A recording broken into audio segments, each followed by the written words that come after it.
નમસ્કાર દર્શક મિત્રો, ઓલ ઇન્ડિયા વોઇસમાં આપનું સ્વાગત છે। 22 એપ્રિલ 2025 મંગળવારના રોજ જમ્મુ કાશ્મીરના પહેલગામ ખાતે નિર્દોષ પ્રવાસીઓ પર કાયર આતંકવાદીઓ દ્વારા અમાનવીય હુમલો થયેલ છે।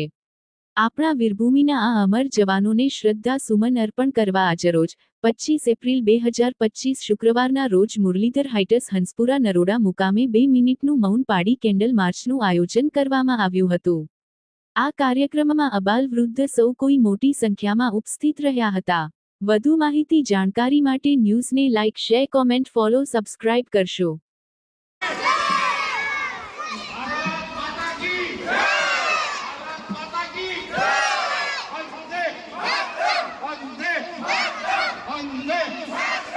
હર હર મહાદેવ।